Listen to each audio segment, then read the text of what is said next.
The stage lights were hot. They cut through the thick, sweet haze. A packed club somewhere in the deep south. On stage, a man stood still, holding the microphone like it was a scepter. He was not a dancer, frantic like James Brown. He was not a matinee idol, like Sam Cooke. He was something else entirely. He was a storyteller, a philosopher of the everyday heart. When Johnnie Taylor opened his mouth to sing, the room hushed. The clinking glasses stopped. Low chatter faded into reverent silence. His voice, a rich, textured baritone, filled every corner. It sounded ancient. It sounded immediate. This was the power of Johnnie Taylor. He could take a simple phrase and imbue it with a universe of meaning. He sang about love, the cheating, the lying, the making up, the breaking down. His songs were short scenes from people's lives. Jody's Got Your Girl and Gone, a name for the phantom fear haunting the working man on the road. Every soldier stationed far from home, the drama lived in more than lyrics, in the way he held a note, the rise from murmur to wail, sacred and profane, two sides of the same human experience. Every great river has a source. For Johnnie Taylor, the rich, fertile soil of the American South. Born in Crawford, Mississippi in 1934, he was raised in the crucible of the church.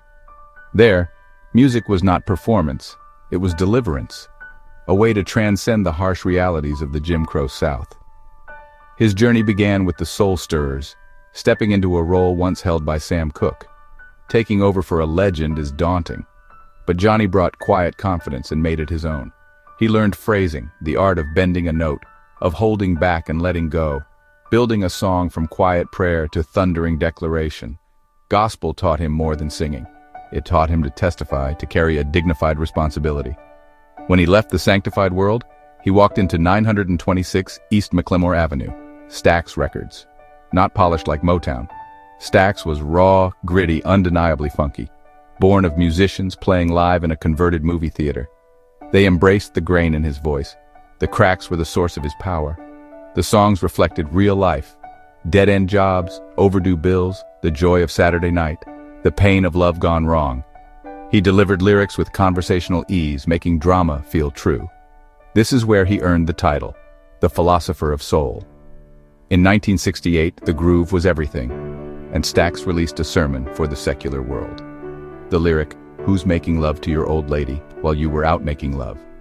Blunt, confrontational, brilliant.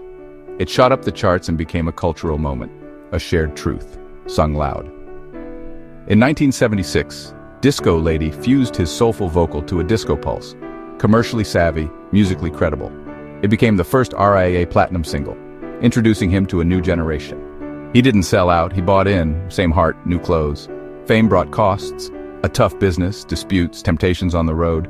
These were lived experiences. When he sang Heartache, it wasn't acting. He moved to Malaco, worked the Southern Soul circuit, kept showing up. A lifer, voice seasoned with more wisdom and truth. When Johnnie Taylor passed in May 2000, the music world lost more than a great singer. It lost a master storyteller, a cultural historian. But a voice like his never truly falls silent. It echoes through the generations, living on in the grooves of his records. His legacy isn't just hit singles. It's a blueprint for singing with honesty, telling stories that matter, connecting at the deepest level. A pillar of the soul tradition, standing alongside Sam Cooke, Otis Redding, and Al Green. You hear him in modern R&B cadences, in the raw emotion of hip-hop, and in the enduring pull of the blues. On the radio, in films, at family gatherings. A timeless soundtrack for the human experience. A man who bridged worlds, sacred to secular, gospel to blues, gritty soul to polished disco.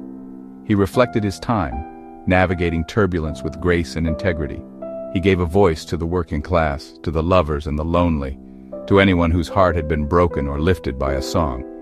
He proved you could be both a philosopher and a party starter. His body of work is a monument to truth in music, a dance track, and a cautionary tale at once.